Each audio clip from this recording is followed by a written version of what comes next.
2 अक्टूबर को गांधी जी के आश्रम भितिहरवा पश्चिम चंपारण से शुरू हुई। शिवहर जिला, पश्चिम चंपारण जिला, पूर्वी चंपारण जिला होते हुए गोपालगंज जिले में पहुंची है। 15 तारीख से इस जिले में प्रशांत किशोर जी भ्रमण कर रहे हैं, पैदल चल रहे हैं। भैया इधर आ जाओ, इधर आ जाओ, आपको सब दिखेगा। इधर आ जाओ भैया, आप दोनों वीडियो बनाओ। बैठिए बैठिए बैठिए। प्रशांत किशोर जी पैदल चलते हुए तकरीबन 1500 किलोमीटर का सफर कर चुके हैं और ये यात्रा इसी तरह जारी रहेगी, चलती रहेगी जब तक के पूरा बिहार के सभी जिलों में, सभी प्रखंडों में प्रशांत जी पहुंचेंगे। मैं आग्रह करूंगा पशुपति नाथ यादव जी सरपंच महोदय से कि वो प्रशांत किशोर जी का और पदयात्रियों का इस प्रांगण में स्वागत करें। पशुपति नाथ जी, मदन राम जी, जयराम सिंह जी वो हैं, उनको बुलाइए, उनको दीजिए। क्या नाम है ना?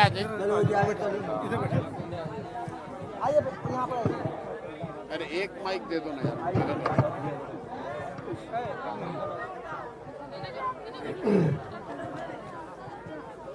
सबसे पहले मैं आप सबों का स्वागत करता हूं और सबसे पहले मैं यह जानना चाहता हूं कि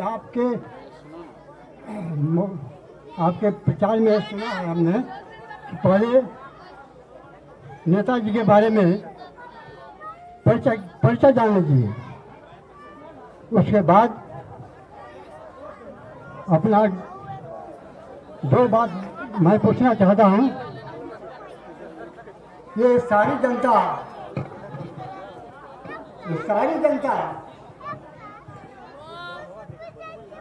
यहाँ जो सभी जनता सुन रही है, एक पेड़ है, वो पेड़ पर सारे पत्ते हैं, लेकिन सारे पत्तों पर पानी दिया जाए, मान लीजिए पेड़ सूख रहा है, सारे पत्तों पर अगर पानी दिया जाए तो उसका फायदा होगा कि उसमें जड़ में पानी दिया जाएगा, वो फायदा होगा। दूसरी बात मैंने सुना है आप कभी सत्ता में थे और क्या कारण हुआ कि आप सत्ता से अलग हो, विलट हो गए? हाँ सही बात, सही बातों को लेकर के मैं जानना चाहता हूँ। हाँ हाँ सही बात का समय क्या है? हाँ हाँ ठीक है ठीक है। अब और लोग का बात है, रहने दीजिए, बढ़ाइए और लोग बात करेंगे। अभी इनको हाँ सर को दिया जाए, टाइम कम है। बहुत बहुत 3 घंटा हम लोग भी वेट किए हैं। अरे आप तो शुरू करो ना यार, आप अपना काम जी। बहुत बहुत धन्यवाद।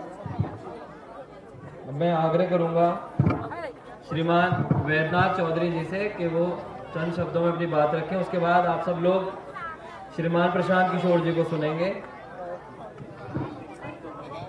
जन सुराज पद यात्रा, सही लोग, सही सोच और सामूहिक प्रयास। प्रशांत किशोर जी आपके बीच आए हैं पूरे गौरवशाली बिहार को पुनः स्थापित करने के लिए संकल्प लेकर 2 अक्टूबर को गांधी आश्रम भितिहरवा से चले हैं। गांव गांव होते हुए पैदल चल रहे हैं और पूरे बिहार पैदल चल के जाएंगे, लोगों से मिलेंगे, संवाद करेंगे, समस्याओं को देखेंगे और बिहार का विकास, एक विकसित बिहार कैसे बने, थाने में न्याय कैसे मिले, हॉस्पिटल में दवाई कैसे मिले, सरकारी स्कूल और कॉलेजों में पढ़ाई कैसे हो, इसकी व्यवस्था कैसे बने, यही संवाद करेंगे प्रशांत किशोर जी। एक नारा लगाएंगे मेरे साथ, मैं कहूंगा जनता का सुंदर राज, आप कहेंगे जन सुराज, जन सुराज। जनता का सुंदर राज, जन सुराज, जन सुराज।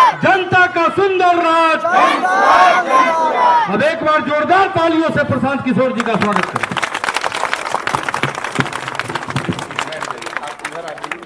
बैठ जाइए बाबा, बैठ जाइए। बैठिए सर, नमस्कार। बैठिए, जगह है। सबसे पहले तो आपने अपने गांव के इस प्रांगण में इतनी बड़ी संख्या में जुटकर मैं अपने सामने मुझे मेरी बात रखने का अवसर आप दे रहे हैं, आपसे परिचय करने का अवसर दे रहे हैं, इसके लिए आपका तहे दिल से शुक्रिया अदा करते हैं, आपका आभार व्यक्त करते हैं। देखिए, हमारा नाम है प्रशांत किशोर। हम नेता ना हैं, हम नेता नहीं हैं, विधायक नहीं हैं, मंत्री मुखिया सरपंच नहीं हैं। हम बिहार के वो साधारण परिवार के लड़का। हमारे दादा बैलगाड़ी चलाते थे, मजदूर थे, बनिहारी करके हमारे बाबूजी को पढ़ाए तो हमारे बाबूजी डॉक्टर बन गए। हम यही सरकारी स्कूल से पढ़कर निकले हैं, ये सरकारी स्कूल से पढ़ के हम निकलल बानी।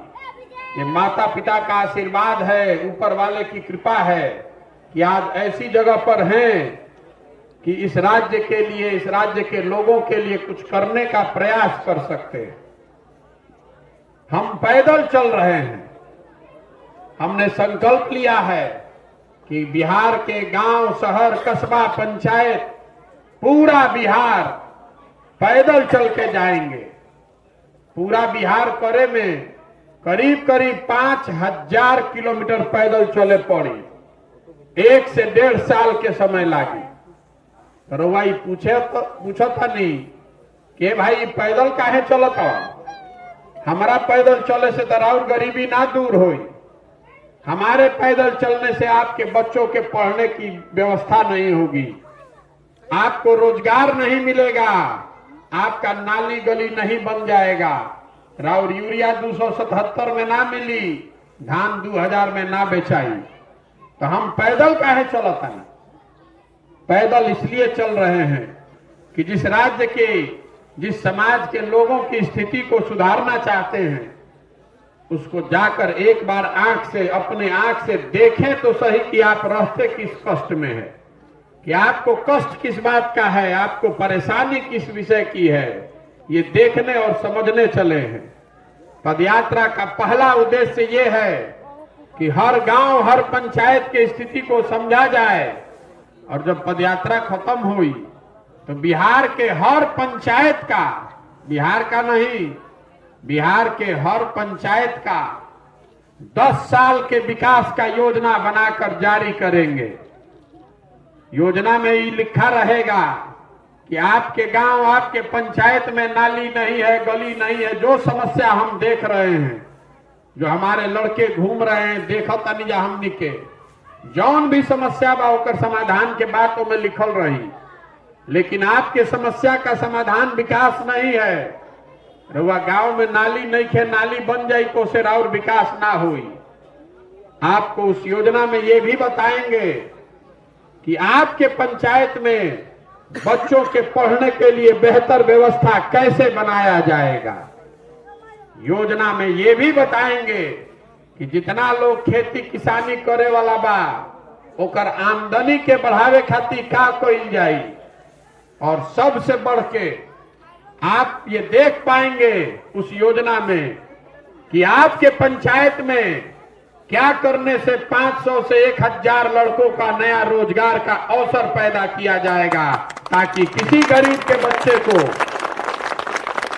किसी के घर के बच्चे को, किसी के सवांग को 12,000 15,000 रुपया के मजदूरी खातिर अपन घर परिवार छोड़ के दूसर राज्य में न जाए पड़ो। जब पदयात्रा खत्म हुई तो योजना बना के जारी करो, रउआ ओकरा के देखी, समझी, मूल्यांकन करी, अच्छा लगे तो उसको अपनाइए, और नहीं अच्छा लगे तो उसको रद्दी के टोकरी में फेंक दीजिएगा।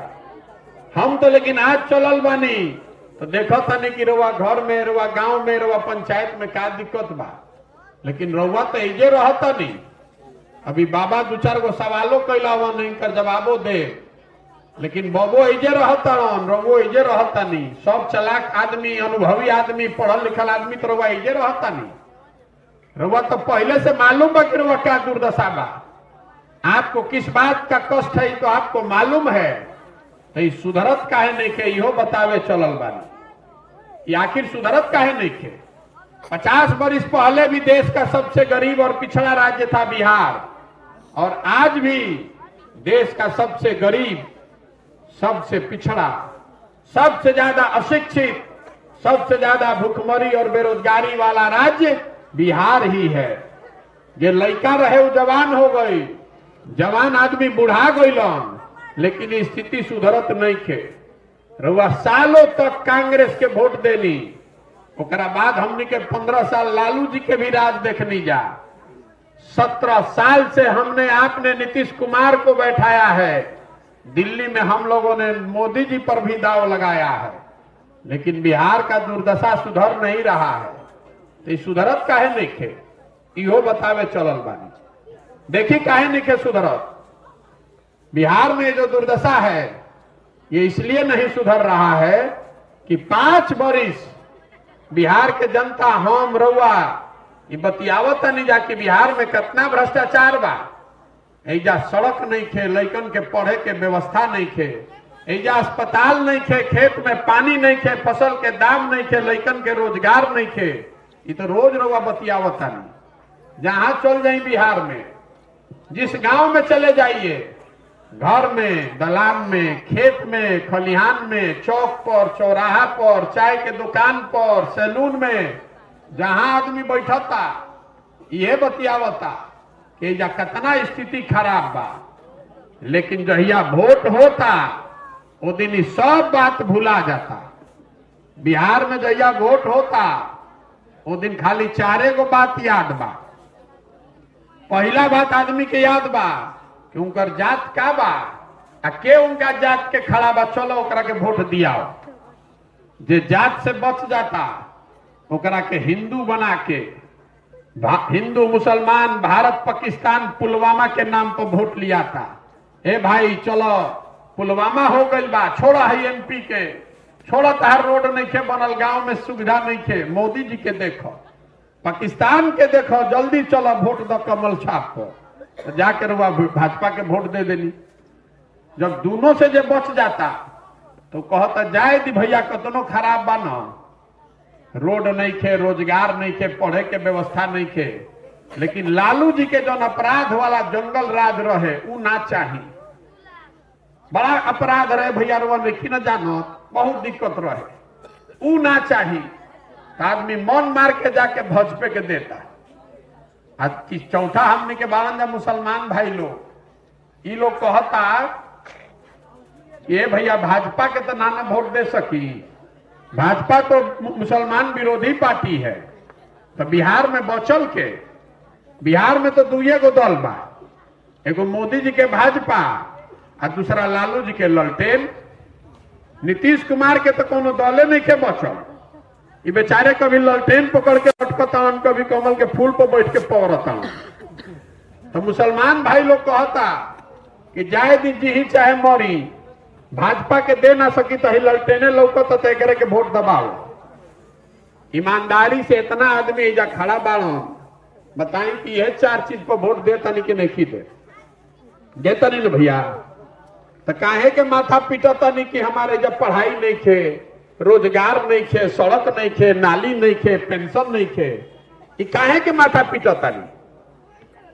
जब रउआ जानता नहीं, हम जानता नहीं, तो सब नेता और दल भी जान रहा है। नेता को भी मालूम है कि बिहार के जनता कतनो बतिया ले, हंस के, गा के, गरिया के भोटवा तो यही 4 चीज पर दी जा कहां, तो काहे के काम हो को? इसीलिए काम नहीं हो रहा है। बिहार में ये दुर्गति इसलिए है कि जो जनप्रतिनिधि है, विधायक है, मंत्री है, ओकरा मन से डरे खत्म हो गया कि हम काम ना करब तो जनता हरा दी। वो तो दिन रात ये जोड़त है कि हमारा जात के कितना आदमी बाड़म, काम हो चाहे ना, हमारा जतवा वाला तो हमारा के देवे करी। हमारा जो हिंदू मुसलमान कर दे लास्ट में तो सब आदमी आके हिंदू हमारा के वोट दे दी। आ दोनों ना काम करी तो लालू जी के डर से आदमी हमरा के दे दी हम। जितना लालू जी के आदमी बाणु कहतन कि भाजपा के डर से हमरा के वोट दिहन जे कहा, इसीलिए पैदल चल रहे हैं। ये बतावे चलल बानी रउआ से वोट नहीं मांगत, आपसे वोट नहीं मांग रहे हैं, गांव गांव जाकर लोगों को समझा रहे हैं कि अगर आप अपना और अपने बच्चे का चिंता नहीं कीजिएगा तो कोई दूसरा राउर लड़का के चिंता करी भाई? कोई करी राउर लड़का के चिंता? कोई नहीं चिंता करेगा। तो राउर लड़का ओकरा शरीर पर कपड़ा नहीं खे, राउर लड़का आधा पेट खा के सुतता। आपका लड़का जिस स्कूल में पढ़ने जा रहा है वो जब पढ़ाई नहीं हो पिलुआ वाला खिचड़ी बटाता। राउर लड़का पढ़ लिख के घर में बेरोजगार बैठल बा, मजदूरी करता, और रउआ ओकर चिंते नहीं खे। रउआ तो कभी जात में अजुराइल बानी, धर्म में अजुराइल बानी, तो कैसे सुधरी? सुधर सकेला? जेकरे के अभी माइक दे सबे ये कही कि भैया नेता हमारा के ठग ले लो। चुनाव से पहले आके आदमी अच्छा अच्छा बोलता, अब वोट हो जाता तो कोई नहीं खे पूछत। हम रउआ से पूछता नहीं, कोई रउआ के एक बार ठग सकेला, 2 बार ठग सकेला, 5-5 बार कैसे रउआ ठगाता नहीं? अगर आप 5 बार ठगे जा रहे हैं, 4 बार 3 बार ठगे जा रहे हैं, तो इसका मतलब है कि गलती आप में और हम में है। रउआ दुकान पर जाए कपड़ा खरीदे और दुकान वाला ठग ली, अब फिर दोबारा वही दुकान पर जाए तो घरे आके कहो कि हम फिर ठगा गए, तो घर वाला क्या कही कि जब मालूमे रहे कि ठगा था उस दुकान पे काहे गई रहा फिर से? और जब रउआ मालूम बा कि नेता आपको ठगा है तो फिर से उसको काहे वोट दिए हैं? अगर वोट दिए हैं तो भोगिए, यही बताने चले हैं। हम मीठा बात कहे नहीं खी आए लोग के, आपको कड़वी बात सुनाने आए हैं। अगर आपको अपने बच्चे की चिंता नहीं है तो कोई नेता और कोई दल आपके बच्चे का चिंता नहीं करेगा। लिख कर रखिए इस बात को। राउर लड़का पढ़ जितना आदमी खड़ा बाड़न सबे रोड पर चलता तो कहता कि भैया शिक्षा व्यवस्था खराब हो गई, पढ़े के व्यवस्था नहीं थे। तो जरा अपना लड़कन के नाम पर हमरा के बोली तो पढ़े खातिर कहिया वोट देले बानी? जिंदगी में कभी वोट देले बानी जा हमनी के पढ़े खातिर? कभी स्कूल बनावे खातिर वोट देले बानी जा भैया? अभी तो इतना हल्ला करत नहीं। बताई पढ़ने के लिए वोट दिए हैं कभी अपना जीवन में? होता ही नहीं है। अरे वोटवा दिए हो कभी पढ़ने के लिए? होता ही नहीं है तो कहां से देंगे लोग? नहीं दिए ना, तो हम बतावता नहीं होता है। अरे सुन पढ़ाई लो, के लिए वोट होता है। अरे वोट तो होता है उसी के लिए। तुम्हारा दिमाग है जात पर, कौन का तुम्हारा जात, तुम्हारा दिमाग है धर्म पे, तुम्हारा दिमाग है हिंदू मुसलमान पर। कौन का आता है? आप बताइए ना, पढ़ाई के लिए इलेक्शन होता है। अरे इलेक्शन तो सब काम के लिए होता है। कौन कहता है सब काम के लिए होता है? अरे तुम ज्यादा पढ़ लिए हो। हम पढ़े नहीं। अब सुनो नहीं, आप बोल रहे हैं तो पढ़ाई के लिए काम वोट होता है? बताइए हम लोग से। ए भैया पढ़ाई कहता कि पढ़े खातिर वोट ना होला, तो किताब में लिखल बा कि जात पर वोट होला हैं? जब हम रउआ न बताई कि कौन वोट, हम बताओ तो नहीं रउआ के। आप जात पर वोट करते हैं इसीलिए हर जगह जात का चर्चा हो रहा है। आप धर्म पर वोट करते हैं इसीलिए हर जगह हिंदू मुसलमान का बात हो रहा है।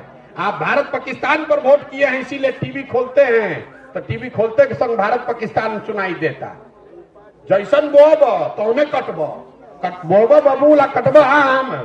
हमरा के दम दिखाव तड़ा, हम वोट मांगे आई बनी? वोट नहीं मांगे आई, दम मत दिखाइए। ये बिहार के लोगों की गलती है कि हम लोग की ये दुर्दशा है। अपना पैसा लगा के किसी का एक कप चाय भी नहीं पीते हैं। हम अपन घर द्वार सब छोड़ के घरे घर घूम के हाथ जोड़ता नहीं सबके कि अपना नहीं तो अपने बच्चों का चेहरा देखिए, अपने बच्चों का चेहरा देखिए और जगिए। संकल्प लीजिए कि वोट देंगे पढ़ने के लिए, वोट देंगे रोजगार के लिए, तब न सुधरी बिहार। वोट दे बरुआ जात पर सोचत कि प्रशांत किशोर आके सुधार दिहन, मोदी सुधार दिहन, सुधरे वाला बा। आपको अपने बच्चे की चिंता होनी चाहिए ना भाई। हमारा लड़का तो हिंदुस्तान के सबसे बढ़िया स्कूल में पढ़ा था और राउर लड़का पढ़ा था कि कहता कि पढ़े पर वोट होता। एजा स्कूल में पढ़ाई नहीं हो, एको दिन कोई गई है स्कूल में जाके धरना पर बैठल हो? बताई तो तनी हमरा के वोट नहीं हो तो गैला हो एको दिन स्कूल में? कि ना भैया पढ़ाई ना होती जा धरना पर बैठो? कोई कहता भैया? रोड पर आदमी चलता, रोड पर चलता आदमी, रोड पर आदमी चलता, कुर्ता पैजामा पहनल कोई लोग गई आदमी धो लेता, ए भैया ही तनी अनाज दिवा दी, ए भैया ही नली बनवा दी, ए भैया ही छप्पर छवा दी हमार। आपने अपने आप को भिखारी बना लिया है, अपने आप को आपने भिखारी बना लिया है। महात्मा गांधी ने, बाबा साहब अम्बेडकर ने आपको राजा बनाने का अधिकार दिया है, आपको राजा बनाने का अधिकार दिया है। लेकिन रुआ जात धर्म के चक्कर में पड़ के, 5 किलो अनाज के चक्कर में पड़ के आपने अपने आप को भिखारी बना लिया है कि 5 किलो अनाज दे दो, हम 5 वर्ष खातिर रुआ के वोट दे देता नहीं। रुआ 5 किलो अनाज को अगर वोट दे तो गरीबी से कैसे निकलिएगा हमको बताइए? जिंदगी भर 5 किलो अनाजे न लेवे पड़ी। अगर राउर लड़का पढ़ लिख के ओकरा नौकरी लाग जाए तो 5 किलो अनाज ना खरीद ले। आप 5 किलो अनाज नहीं खरीद लीजिएगा। लड़का भी खड़ा होकर हमारा सवाल करता हम कि जौना स्कूल में पढ़ता एकरा से ज्यादा गरीब के स्कूल में पढ़ल बानी हम।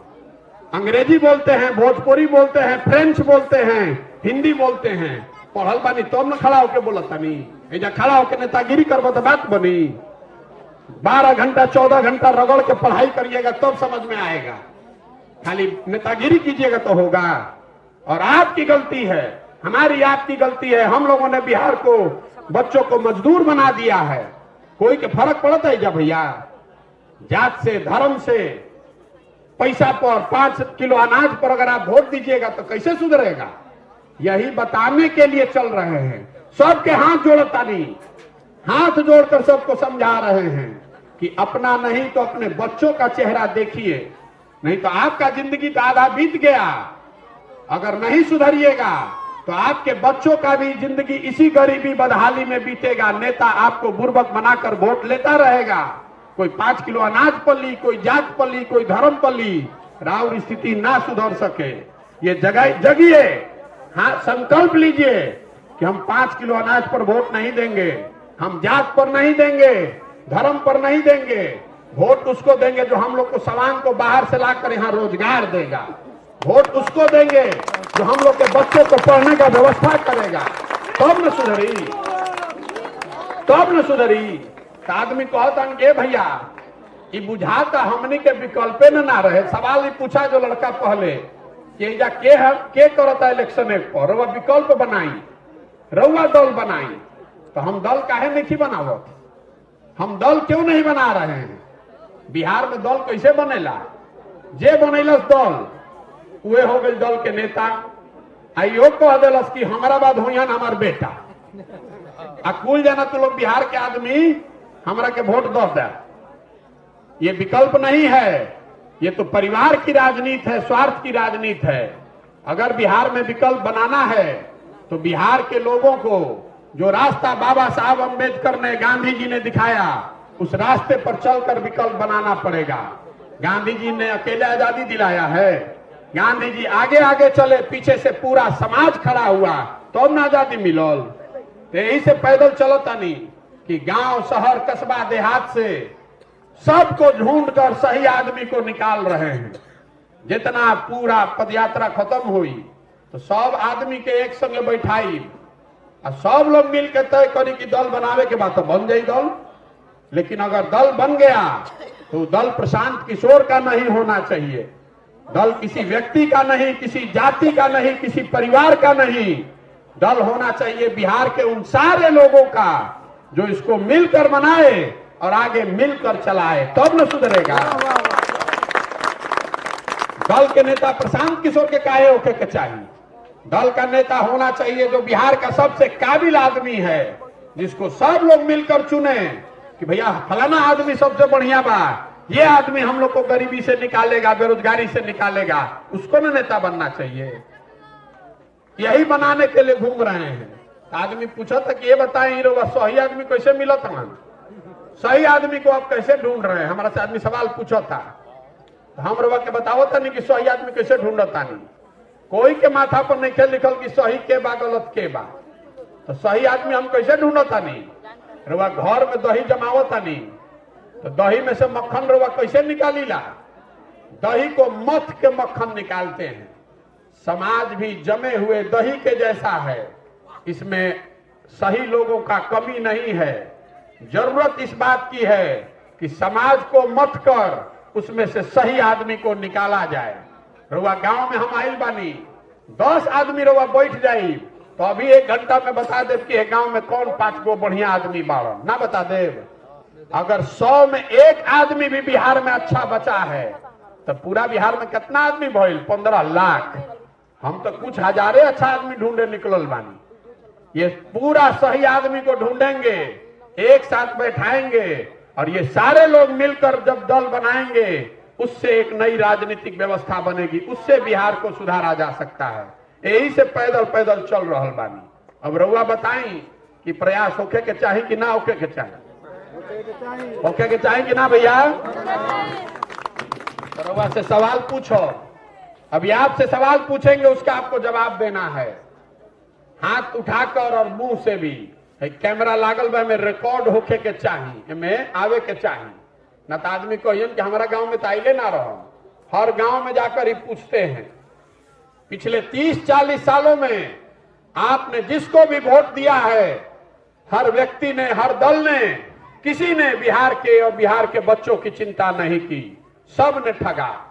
अब समय आ गया है कि बिहार की जनता मिलकर अपने बच्चों के भविष्य के लिए गांधी जी के बताए हुए रास्ते पर चलकर अपना विकल्प बनाए, जनता का विकल्प बनाए। आप बताइए कि बिहार के जनता के मिलके अपना विकल्प बनाना चाहिए कि नहीं बनाना चाहिए? सबके हाथ उठावे के बाद, बिहार बदलने के बाद कहता नहीं अब हाथों में क्या उठत। जिसको ना बोलना है उसको ना भी बोलिए, लेकिन जोर से बोलिए। वोट हो रहा है, ये रिकॉर्ड होना चाहिए।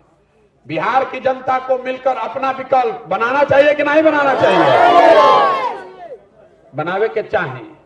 आदमी कहता कि भैया हमने तो सहमत बने जब बने के चाहिए, लेकिन चुनाव कैसे जीतल जाए? हमने के साधारण आदमी, गरीब जनता, हमने के न दल बा न पैसा बा, चुनाव कैसे जीतल जाए? हम लोग के बताओ तनी कि चुनाव कैसे जीतल जाए। लोकतंत्र में जन बल के आगे कोई बल नहीं है। आप हनुमान हैं, जैसे हनुमान जी अपन शक्ति भुला जात रहो, वैसे ही रहो अपन शक्ति भुला गई बानी। आप में वो ताकत है, आप जिसका बटन दबाते हैं वही राजा बनता है। एक बार आप खड़े हो जाइएगा, अपने और अपने बच्चों के लिए खड़े हो जाइएगा, तो आपके सामने कोई दल, कोई नेता, कोई समीकरण टिकने वाला नहीं है।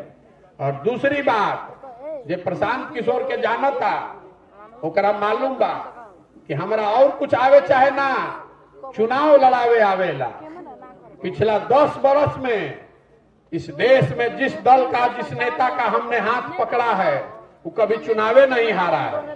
तो अब की हाली संकल्प ले ले बानी कि किसी दल का नहीं, नेता का नहीं, बिहार की जनता का हाथ पकड़े हैं।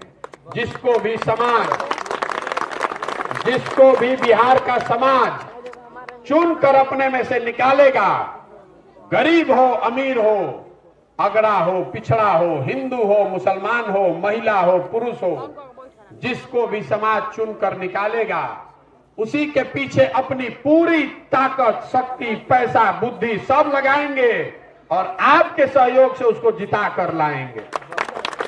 तब बनेगा जनता की सरकार। बिहार तब सुधरी जब हजारों अच्छे लड़कों को वार्ड सदस्य बनाएंगे।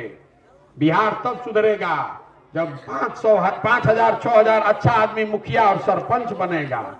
बिहार तब सुधरेगा जब सैकड़ों अच्छे लोग जिला परिषद और प्रमुख बनेंगे, जब 100-150 अच्छा आदमी विधायक बनी। खाली मुख्यमंत्री बदलने से बिहार नहीं सुधरने वाला है। पूरा व्यवस्था में घून लग गया है, नीचे से लेके ऊपर तक पूरा व्यवस्था के बदले के बाद तो बदलने का प्रयास होना चाहिए कि नहीं होना चाहिए? तो रउआ से हम वोट मांगनी ना, रउआ से चंदा मांगत नहीं की। और नजर घुमा के देखी, हम एगो अपन फोटो भी ना लगाएं। आपसे मांगने आए हैं आपका आशीर्वाद। ये कठिन काम है, पिछले 50-60 साल में किसी का हिम्मत नहीं पड़ा बिहार में ये काम करने का। ये बरसों की जमी हुई काई है, इसको बैठ के ईटा से रगड़ के छोड़ावे पड़ी।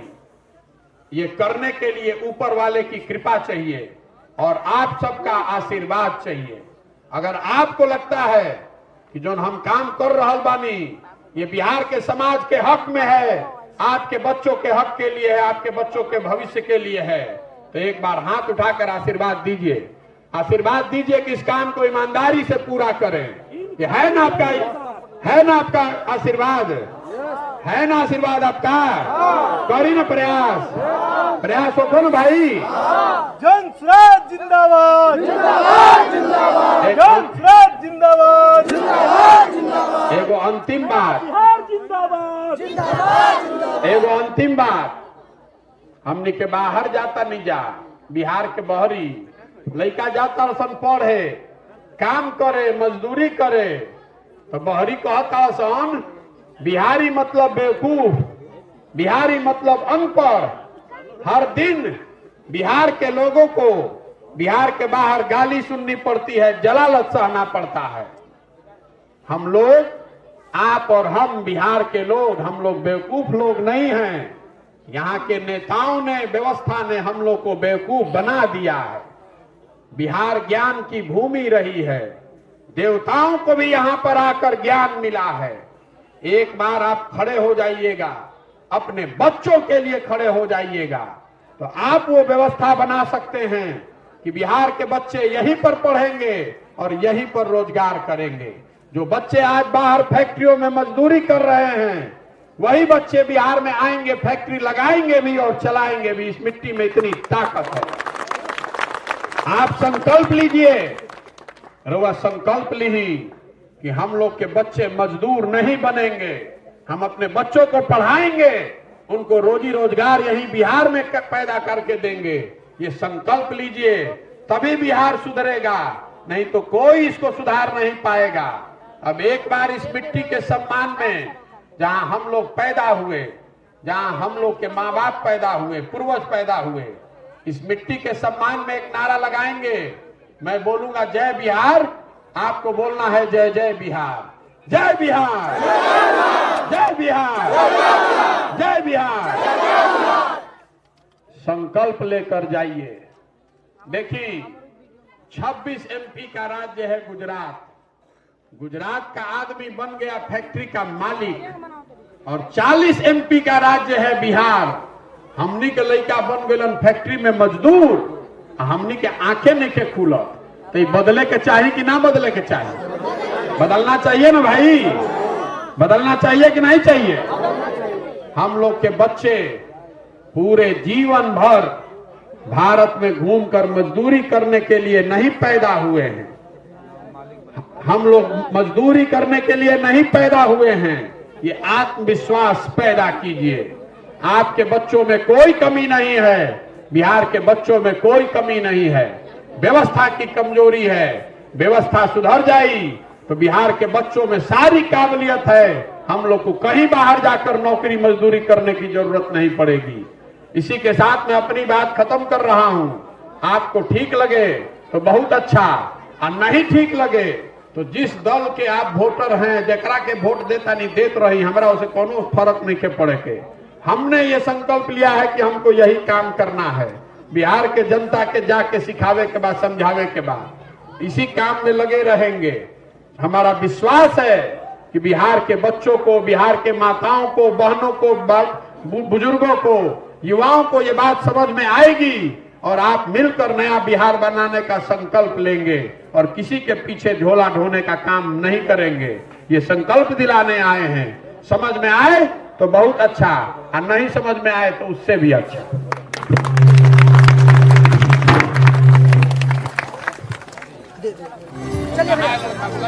जगह जगह थोड़ा दी जगह, निकल